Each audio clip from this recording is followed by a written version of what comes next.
Right, okay, Steve. Well, welcome back. Yeah. We are here for the second Cornermen podcast. Now, as people who have gone through the first one will know, that was just an oranges of the Cornermen. Yeah, oranges of the Cornermen. The Cornermen oranges. Yeah. Very important. Are we starting to run into that now? Yeah, I didn't mean to say origin at all. Oh, okay, right. The origins of the Cornermen, what we do, where we came from, where we got the idea, all that sort of thing. And it's now available on YouTube, is it, John? It is available on YouTube and will soon be available on other podcasting platforms. Oh, wow. And Really? we're going to go. So, and same as this one. And now, Don't say anything stupid then. try not to say anything stupid. No, just think it, think it, but don't say it. Marky, who's recording, he can cut and change, so people might not know we've said something completely outrageous. Yeah. We'll cut it out. Yeah. They'll just see it like a judge. Yeah, that's it. And we'll start talking about something completely unrelated to what we were talking about. That's it, yeah, for legal reasons. Yeah. So we can't- So what we're going to decide to do now, because the first one seemed to go okay and get an okay reception, we're going to do a series of podcasts. Okay, yeah. And we're going to aim for one a month for at least the first 6 months. And this is the first one of that series. Yeah. And we're going to look at an issue that we encounter in the service. And we decided to do this first one on grief and loss. Yes, you did, John, didn't you? Yes. I use the term It's- "we" very loosely. It's January. It's January. It's dark. Everybody needs cheering up. Let's talk about death. Yes. No, that's okay. Yes. So I just thought I'd set some parameters Yeah, absolutely. Yeah. on that discussion first to say that what we're going to be talking about largely is our own personal experience. Yeah. How that's affected us, things that we may have learned, and also how we've encountered it maybe in the service or but these are personal. Exactly. We didn't want to speak on reflections. People's grief is personal. We don't want to Absolutely. speak, pretend to be experts on how everyone's grief. Well, we're not grief counsellors. Yeah. So And we will provide a link to services like Cruise and Seesaw that are out there that are grief counsellors. So this is personal experiences and recollections Yeah. about grief. So if we dive in. Yeah. So I think the first thing is to talk about your own experience, and personally with me, I had experiences of grief. Growing up, my grandparents died, and sort of some people I vaguely knew, and I always remember, funny enough, when they did die, thinking, well, I'm sad, but should I be sadder? I'm not sure exactly how to cope with this. I mean, when you're growing up, when you're like 14, 15, and you're not sure how you're supposed to feel, and these new feelings, but. Then, on the 16th of December 1998, I was hit by grief like a truck, and it was my dad who died. I think both of us will be talking probably today a lot about the death of the father. Yes, because I think that's our primary experience. Yeah. Yours was slightly different to mine in the respect that mine was unexpected. Yeah, I think my father was dying of cancer over So you had that preparation. I'm not saying it's any better or No, worse. it's just different. But just different, yeah. So my experience was, my dad was 59. I kind of did think he would go on forever. I know that's a kind of cliche. No, that's what your dad. Yeah. And his father had died at 79, I think. Okay, yeah. So he just kind of thought that he would go on forever. And I was sat in the World's End pub in Camden, and I was just getting ready to go and see a Shane McGowan gig. Wow. And it was I'm really looking forward to that. We're all drinking up, ready to go to the Roundhouse, and my phone went.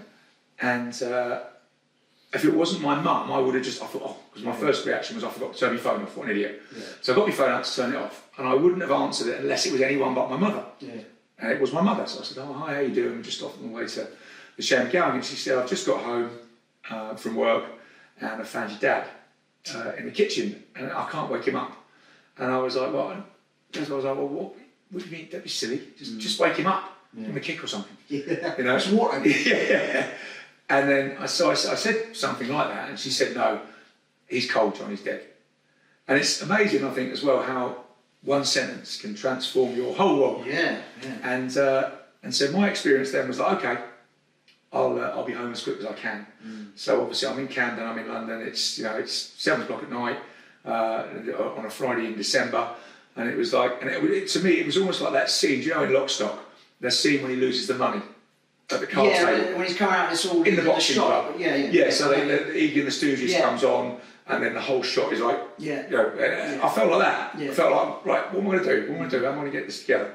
And I remember walking out on this traffic island opposite the World's End, and all this traffic was kind of swirling around me, and just thinking, it's a strange feeling, and I liken it to, it's almost like being catapulted into a parallel universe. Yeah. Everything looks the same as it was 10 minutes ago, but it's not the same. The world's changed. The world has changed. And ironically, I was in the World's End pub. Yeah. And so it was like, right, come on, get it together. Yeah. Let's get a taxi, get back, pick up my brother, get the train, and so on. So there you go. You're the oldest brother, is that right? Yes, there's 2 younger brothers. Yeah. So we, and one of them was with me. Yeah, okay. And the other one was back at my flat in Finsbury Park. Yeah. So we got back, got him, collected, so we all went home. And that was my first real experience. And the first thing I think was that I was in that state of kind of intense grief for, luckily we got home in time to say goodbye. He was still there, the ambulance were there, and they kind of waited. So he was kind of lying there, so I got to give him a hug. It's very strange because you give him a hug and of course they exhale. Wow. Well, he's still alive. And then they took him away. And then so that was a state of, extreme grief for me. And like I say, it was like being hit by a truck. And I couldn't stop crying for about 2 days. Yeah. And I did manage to get some sleep that night, a couple of hours. But then you wake up and you're in that same kind of nightmare, and you're in the same emotional state. For me, it was anyway. Yeah. And then it was almost like a conscious decision after that. I think it took about 2 days of almost not being able to do anything. Just being in this state of like tearful emotion. And I remember just kind of waking up maybe the next day and thinking, right, we've just got to get it together now. You've just got to, you've got to get a plan. You've got to do some things. You've got to take some action. And so I did. Yeah. And that was, I suppose, moving on really to the next stage. So how was your experience? I mean, we like I say, we're talking about the death of a father because that's our primary experience. Yeah, well, in a way, like I said, my dad was ill for a while. He got first diagnosed with prostate cancer, and he kind of had operations to deal with that, and then the cancer kind of spread quite quickly. So there was that period where your dad, they call you in, they tell you you've got a cancer diagnosis, and you kind of like that very similar to that kind of lock, stock, or being like reeling, whoa, what's going on? And so, but there was a period where he decided that he was, I think knowing that there was going to be an ending coming soon, him and my mum went and did lots of stuff that they wanted to get done. So was that diagnosis terminal? Not at the beginning, and then it developed. Right. But really, sort of, we talk towards the latter stages, and I've said to you before, is there was actually some of the really nicest moments between me and my dad in our relationship, because all the bullshit's gone, and when Dad was very ill, we're talking the last few months, and so he became sort of, he couldn't get out of bed, he was upstairs. Well, actually, one of the nicest things we were able to do, because your dad, you want to get things done, and people will know, especially at the club, that we're massive Arsenal fans. And one of the things I really hold respect for my dad for doing was that when he knew I knew he was in pain, and he came to one last football game. I think that was he died in the December the 22nd.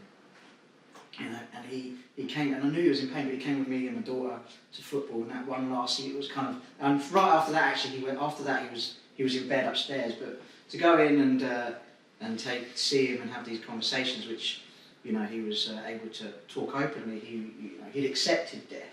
He knew it was coming. So that was, he really, in a really strange way, showed me how to die well. He was a brave man through it. There was no bitterness. And you cared at home for him, did you? My mum did. My mum cared at home for him. Was he at your house or was he at Mum's house? Just outside Milton Keynes at my mum's house. Right. And he died at home? He died in William Hospice. So what happened was that he was deteriorating. But we haven't, I would go and see him, and we would, and I'm going up the stairs and say, all right, Daddy, so yeah, all right, and my mum would be like, he hasn't eaten anything. So, do you want anything to eat? He'd be like, nah, I'm all right. It's like, what about McDonald's? And then every time he'd say, yeah, go on, another quarter pound of cheese. So every time we get him a quarter pound. So now every day on the 22nd, we remember Grandad by having, a quarter pound of cheese for our dinner. But, those conversations which just be able to cry with your dad and be teary, and for him to be able to say, I'm going, I love you, in essence, look after everyone. He was a man of faith as well, so I think that helped him. Yeah. And then he got taken to hospice, and actually, he died. It was him and my mum's wedding anniversary on the 21st, and he died on the 22nd. So Mum always felt that he hung on for that element. 22nd of December, sorry. And then but when the moment came when he's in the hospice, but it was nice. When I say nice, but death is not nice. The best way it can be. We were all around him. There was my granddad. My granddad was still alive at the time. His father, that being my mum, my sister, and myself, were all there when he died. And my parents we were all present, which there's no great way of, but that if you're going to wish for anything, to be there was very nice. And then like a bit like yourself, because I think because I'd spoken to him and he told me what I needed to do when everyone he died, everyone else went. My wife was at home tidying the house, my mum's house, making sure that was all right. I was there to pick up everything and liaise, and I felt that I felt I was doing something for him. So I was alone with him, a bit like for a few more moments than everyone else, and I was able to pack up all the stuff and deal with the nurses at will and stuff. I think I felt I had a role to play in so that really I think helped me manage my grief. And I think I grieved for such a long period already, and I knew what was coming. It didn't quite hit me like the what you described, because I was kind of been mentally preparing for it for a while. But yeah, I don't know, the world that just seemed to change. Everything was different, and so that was my experience. And it's interesting. Everyone in the family was, I think, slightly different, which is quite interesting how grief affects everyone. So it's such a personal thing. But my grief wasn't the same as my sister's. She's writing a story about my dad, or based around my dad, and my mum, it really hit my mum hard, and it's still hitting her hard. My mum is still struggling about my dad. So it's just interesting that it hit my granddad. I've never seen my granddad cry. He's from that generation. He's a World War II veteran. And it hit him. I've never seen him break down when Dad died.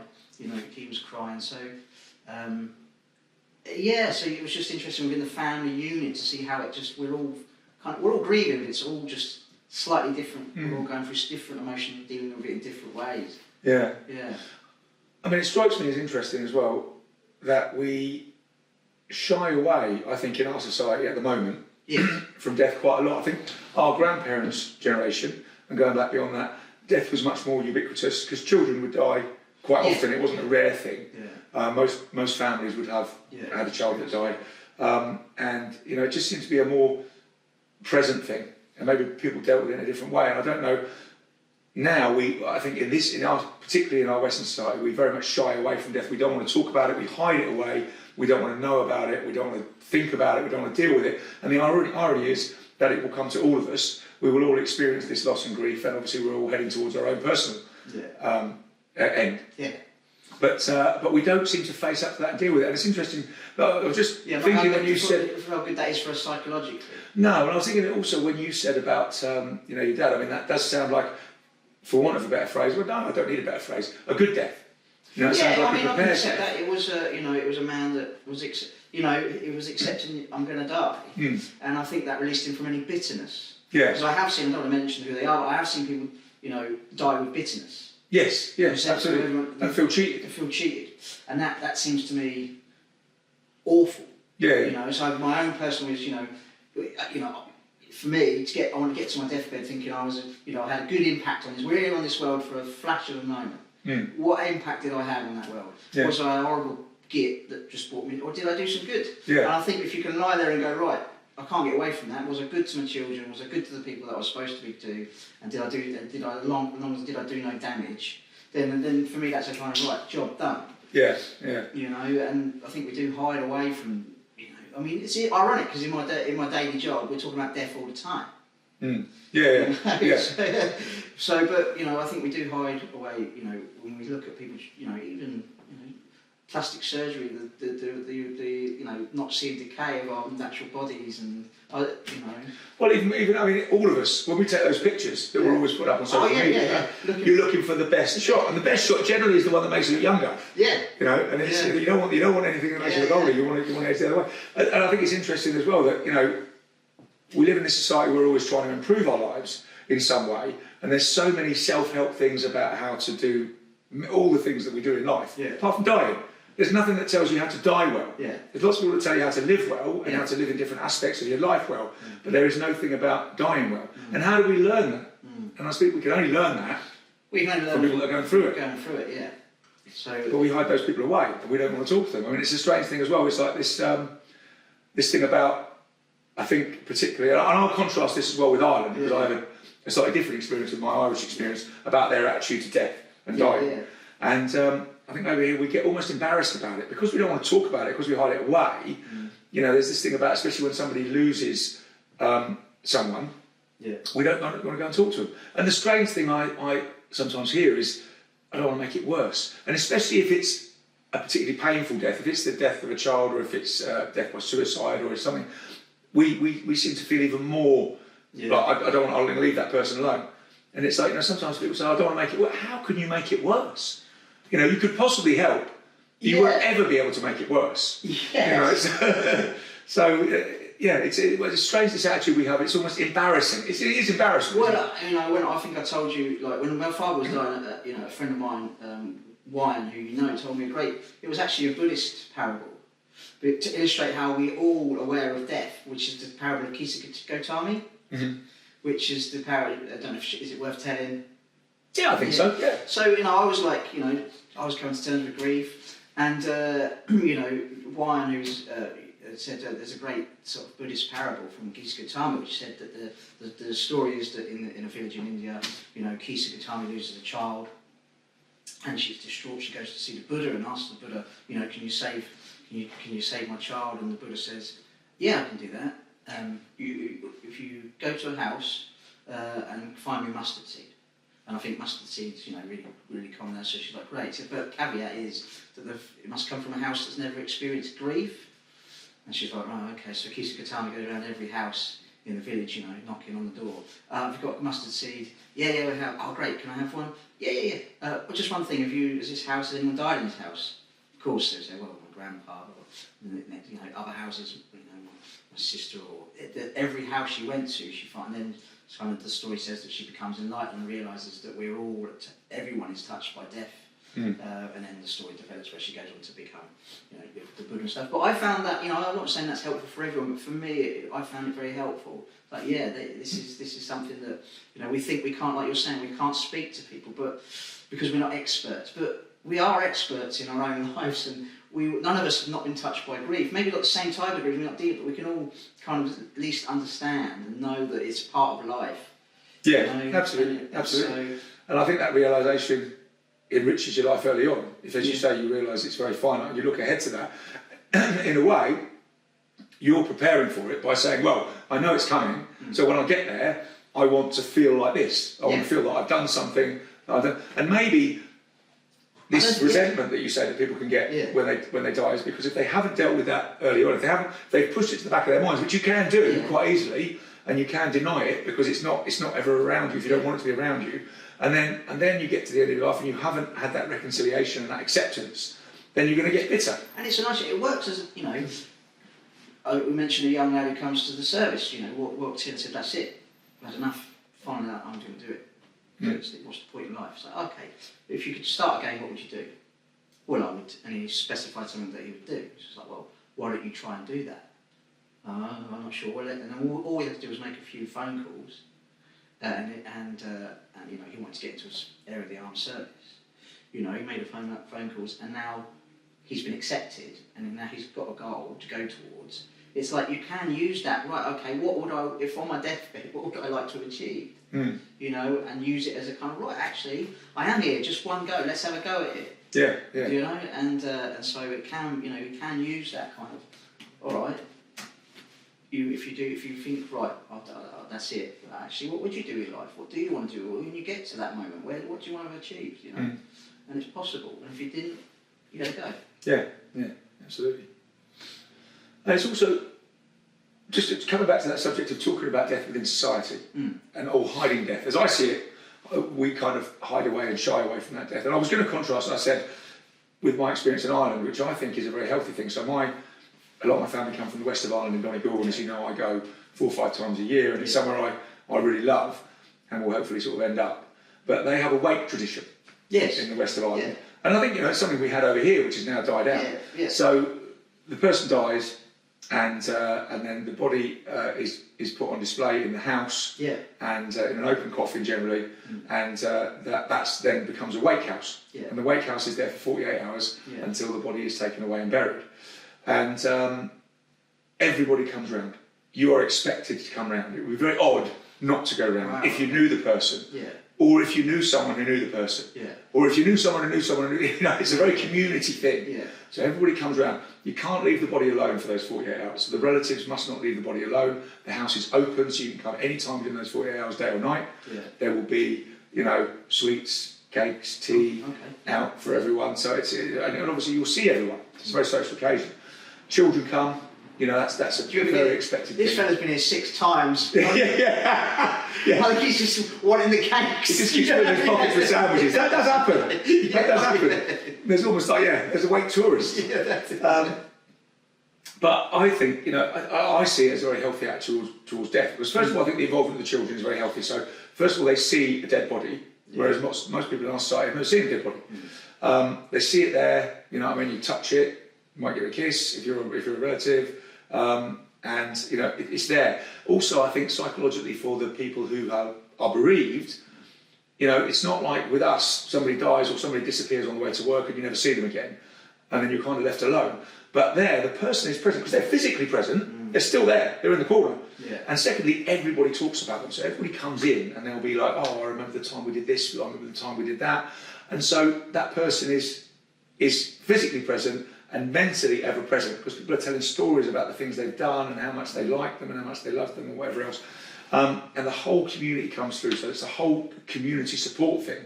So I think it's healthy for the people who are bereaved, and I think it's very healthy for the for the community as well. And I also think psychologically we're programmed in that sense to see the dead body, so you understand that someone's died. So the way we do it, if you leave here, I'm not picking on you, but if you leave here, drive home, get hit by a bus. Oh, thanks, John. Yeah. Right, you're done. You know what I mean? I will never see you again. There will never be a body. It's just like it will get taken away, put in the system, and then weirdly enough over here, for some reason, it'll be 30 days' time or something. We'll pop up and we'll have take that with a few pictures of you. I'm not going to take that. Well, you won't have any influence on it, will you? Oh yeah, probably not. No. Yeah. I'll just say, he loved take. That's what I'll give you the eulogy. He was a big take that fan. That's right. And he loved his Tottenham. Oh, there is a mark. But I grew up with my granddad telling me of similar stories. I think it's working at London, and he would do the hair of his dad and stuff like that.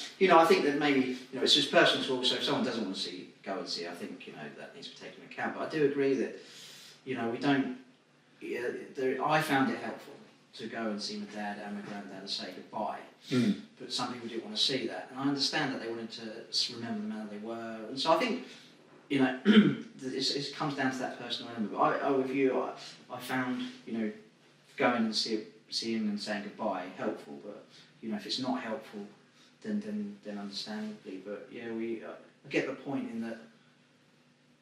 It just happens. It's almost clinical now. There's a great it's Alan Watts video that maybe we can put on, which kind of really sums that up. That I'll send. We can put maybe if you like on this. Sums up what that kind of how we shun and we make death clinical, so that much it never it doesn't happen. We try and not get it away from us so that we don't have to deal with it. It's almost like the Western death machine. The way that functions. So but that's a good, but so that's the stories I grew up with, and that was what was experience. I'm glad I did go and see, but I think it's down to personal choice as well. What you feel comfortable, what you're happy. It's your grief. Do what you feel's right for you. There's no right or wrong, if you know what I mean. Just do what works. I mean, and moving on as well, talking about these personal experiences. So that was 98, my dad died. And then my next kind of encounter with that type of grief was a very, very good friend of mine who died just over 3 years ago now. So, 3.5 years ago now.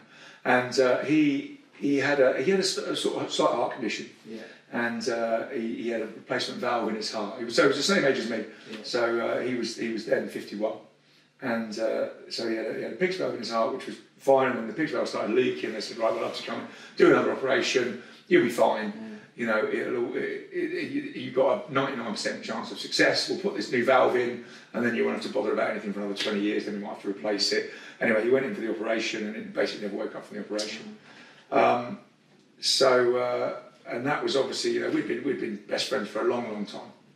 You know, I first met when I was 13 when I came over here from Dublin. So that was another encounter, and it was strange when I was going to the hospital, and I thought, well,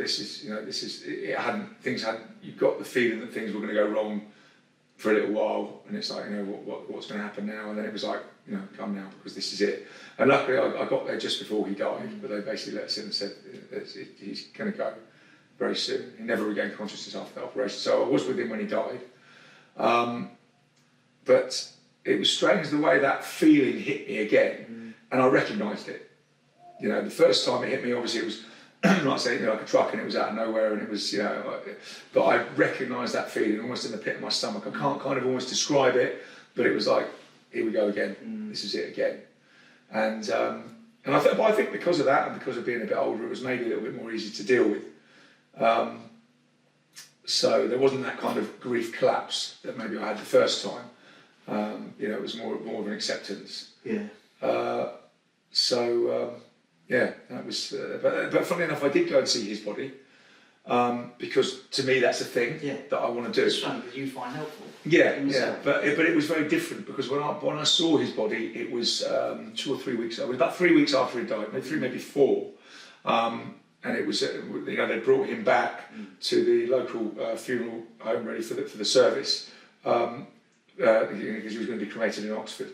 And so I said, I want to go and see the body. Nobody else wanted to go, but I went. But I kind of wish I hadn't gone on that occasion because the bodies in Ireland that I'm talking about with the weight tradition, the person has just died. Yeah. And they look just like them. Yeah. You know, tend to look quite peaceful. I know there's, you know, whatever other cliches, but they look quite peaceful. They look quite, you know, at rest and all that sort of thing. This body, because it was 4 weeks old, just didn't look like him. Yeah. It looked like a very bad waxwork dummy of him, and I found that quite upsetting. Yeah. So I kind of wish I hadn't gone to that. Yeah. But that's something that still stays with me. I mean, get a bit more acceptance about it as you go on. But with me as well, because he was a contemporary. Well, it does make me think very much as each birthday ticks past. You think, well, he's not here to see that. He never made 50. Yeah, I mean, I've had experience of friends dying suddenly. You know, we had quite a few in a short space as well. You know, I think we had my mate who died in a car crash when he was 36. That hit us quite hard. It was, you know, I grew up next. He was my first friend. I grew up next door to him. You know, and that was probably a bit the only similar experience I've had with you with that phone call. Which when I was going home from work, and my best mate who we grew up in the same street. You know, we're talking since we were 2, so you know they're almost like brothers. You know, and I haven't, you know, not lived around there very long. Haven't lived down there for a long time, but we all still meet up and we still be friends. And that was, you know, I'm saying, you know, my mate rang me and said, "Steve, you all right?" I've got something. You know, I could hear in his voice, which was unusual. You know, he told us that our friends had died, and you know, I could just. Wow, you know, and so and there's been a few that we've lost. So, but what we tend to do is like the anniversary of one of them is next Saturday. So we kind of what's important, I think, is to not let their memory die. Yeah. They want to be remembered. So once a year in August, we get to remember the guy who unfortunately died in the car crash. You know, we get together as friends, you know, and have a drink and remember him. And then next week, when we lost the anniversary of someone as well, we're getting together. You know, we're going to meet up and have something to eat. So it's just nice to keep them. I like to have their memory alive, and I think it's helpful. I know it's especially if the sister of the one we'll remember next week, and the family members to know that their friends are still remembering them, still thinking of them. I think, you know, it's nice to show them that. You know, we still remember them. They were a big part of our lives. Yeah. You know, and they formed our characters in many ways. Yeah. You know, and so you know, and they're not gone and they're not forgotten. Their lives meant something to us. You know, and I think by sort of having these little, I don't know whether it's just something about, but I like to have a little ritual, like remembering my dad out with McDonald's or you know. Well, we have a very similar thing on the 16th of December every year. And so it's been like 26 years now. We always go out, me and my mum and my brothers and stuff, we always go out and have a drink and do something to mark it. And similarly with my friend, his birthday was on Christmas Eve. So there's a little WhatsApp group and we always kind of post pictures of having a drink for him the and memories. that sort of thing. Yeah, so I find that helpful, and I think it's important to do. It brings people together. You know, we obviously wish they were still with us. That'd be better. Yeah. But it reminds you, let's get together more often. And we always say it. Let's get together more often because you never know what's around the corner or whatever. Yeah. You know, so it reminds you. Let's enjoy each other's company now. Things change. You don't know when they're going to change. Yeah. You know, really enjoy these moments with all the people we love. Right now, just enjoy the very moment. I think that's live in the moment. But these things pass. Yeah. So just try and enjoy every. Well, it's almost like putting your head up, isn't it? And, like you wish you could have with your mate in that last meeting or something. Or, just enjoy it. Let's enjoy being with each other now. The people we love, they won't be here forever. So let's really make the most of it. You know. I mean, while we're developing this theme and talking about grief and loss, I think we should also kind of acknowledge in that discussion about those feelings that it doesn't actually have to always be someone that's died. Because I mean, when we're talking, it can be the loss of a relationship that can lead to that grief. I mean, funnily enough, I was listening on the way over here. Just Sinead O'Connor's "Nothing Compares to You," that Prince song, which was a massive global hit, and I just think that's a brilliant poetic evocation of the grief. All the flowers that you planted. Died, all died when you went away. And lyrically, I think that's a great exposition of how you get that grief from the lack. It's a lack of a person. That person is gone, but they've died. No. And you can similarly, I think, get that feeling of grief from maybe the loss of a future that you thought you were going to have, whether it's with that person or if something else happens. So grief is not just linked to the death of a person. It's also linked to the loss. It's the loss. That's why we call the podcast "Grief and Loss." Yeah, and when we do the Thomas Joyner's Theory of Suicide, where those circles, one of them is feeling of more isolation. And so you can grieve for loss of job, loss of relationship, all sorts of stuff can make you feel much more isolated. And grief, you're losing someone, you feel much more on your own. So you're right. I think that. There's a feeling of loss come from many places. I think something you said there was quite interesting, that feeling of grief and isolation and loss that can make you feel on your own. I think if you pull out of what we've talked about and kind of the positive coping mechanisms of grief, what seems to be coming through to me is community. When I've talked about the wake tradition, it's the community coming around to support the bereaved. You've talked about how we deal with the loss of those people that are special to us with the community, whether it's your friends, whether it's your family, and whether it's that celebration and it's that coming together. Well, without being really corny, it's we need each other. Yeah. We do. That's how we're formed. We need each other. Well, I wonder then, and like I said, we're not grief counsellors, so we're just going to speculate. No, but we can put at the end, but I mean, it's almost the amplification of grief might happen under conditions of isolation. So absolutely. Yeah, absolutely. And so, that's why we try and urge everyone to reach out. But it's so it takes a lot to reach out. It's hard. Yeah. It's hard. Yeah, and the other thing I'd say to maybe fly again from that discussion is to encourage people to reach out, not to have that idea that you're going to make things worse. To leave that person alone, give them space and time. Yeah. I don't think you can make it worse. No, I don't think you can. Unless you come up with something like really outrageous. But it's like I'm sorry. I'm thinking of you. It's not. And I think people wait a lot of time to be experts, and without recognising that they themselves, they know everyone knows what it's like to be human. Yes, well, I think that would be the most common objection to going. Is like I say, I don't want to make it worse, and I don't know what to say. Yeah, well, that's the most common thing. Yeah. Yeah, which is completely understandable. But I don't know what to say. I'm sure if you say to someone, look, I don't know what to say, they completely get it because they know themselves. Yeah. They don't know what to say. If someone comes up to me and says, someone says, I don't know what to say. It's okay. But thank you for coming and shout. It's okay. Thank you for being here. Yeah. When you go to funerals and whatever, thank you for being here. Yeah. And so I think you're right. We worry about what we should say and what we're going to do, and it's okay. Yeah. Yeah, and I think generally just to be there. Yeah. Or just to reach out is enough. So and it's like I say, I think that would be the conclusion we'd come to. It's the community is the key. Yeah. And isolation is the is the opposite to the key. Whatever the word I'm looking for is. Is there a song with I've got the key, I've got the secret? Yes, that was one of my friend's favourite songs. We would often say, "Have you ever said I've got the key? But I've got the secret." Yeah. So and also I'd have to say, from personal pets, man. If you lose a pet, I have bawled for days over the death of a pet. Yeah. It's just animal. It's not, man. There's so much else, but yeah. So I would flag as well pets. I think pets when it. Yeah, and I think that's one a lot of people don't get. If you're not a pet person or not a dog person or whatever, I think people don't get that. But it is, it's absolutely devastating. Yeah. Pets. But so that's probably one of my first experiences with grief was a pet. Yeah. And it's just, oh man. Yeah. Even I could got the tissues here ready now thinking about it. But in a way, I think that's almost one of the justifications you use to get a pet when you've got a family. Is well, it's just, we're going to get a pet so you can learn how to grieve. Die. Yeah. Yes. Well, it will die. Yeah. And it's like, then you start to. John comes in with a hammer. No. This is for your own good. Yeah, this is it. Just a valuable life lesson here. Old Daddy staves the hamster's head in with a hammer. 1 minute you're here, next minute you're gone. I think it's, you go through that, it goes through its life cycle. And there's some sort of realisation and insight into that. Yeah. No, exactly. The circle of life, John. Yeah. As the Lion King would say. Yeah, absolutely. Which is, Yeah, and I think also that's another aspect we haven't really touched on, but you touched on it when you were saying your father was a person of faith. Yeah. Which helped and must have helped. I mean, I know, and I don't agree with this at all, but Freud said that he thought that religion was often a form of death anxiety, which I don't agree with, and I could go off into that. Yeah, I mean, but I think it's helpful. Yeah, it's personal.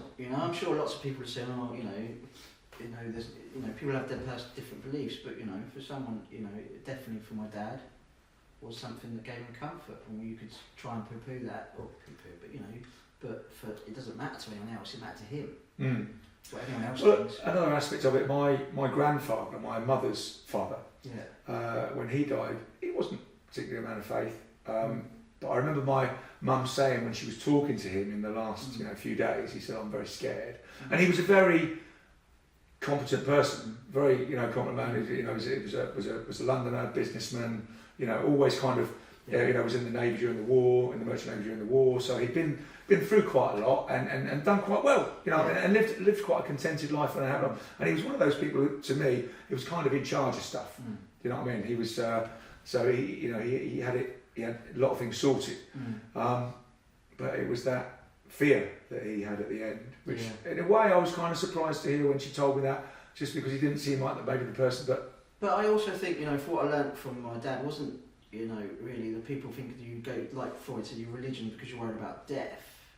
Yeah, which I don't agree with that. No, I just say it's actually what it was to live a life so that when you are dying on your deathbed, you're content with it. Yeah. Because I kind of feel that that's kind of, if there isn't a heaven, say, but you've laid there and on your last moments you can say, actually, I was good to my children, I was a good man, that's me.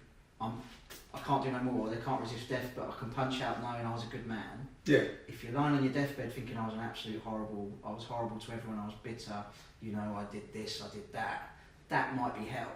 Yes. I think the truth is there's no reward in that. Yeah. There's no. I mean, if your actions are selfish and short-termist, then they're unlikely to be successful anyway. But even if they are materially successful, they're not going to be spiritually, psychologically successful. And like I say, when you're dealing with, because at the end, death will strip everything from you. Yeah.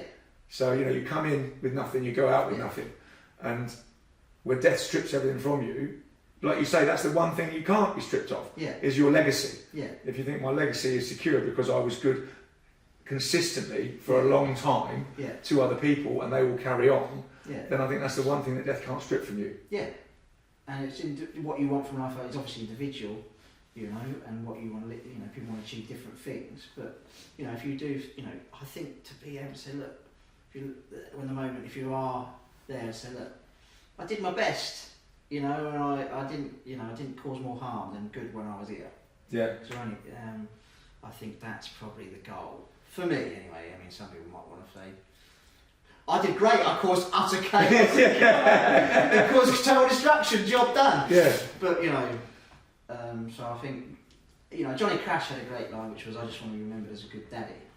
Yeah. And I kind of like that, because I remember my dad as a good, and my grandfather as well, as good people, you know, and we were the ones that carried them on, and we want to emulate that, you know, and of all the good stuff that, you know, people come up and say, "Oh, you do well with the amazing, with the Cornermen and all that," which is nice, you know, but it doesn't mean nothing if I'm not good dad. Yeah. Because my children will be the ones that will remember me. They will be the ones that I was supposed to be good for.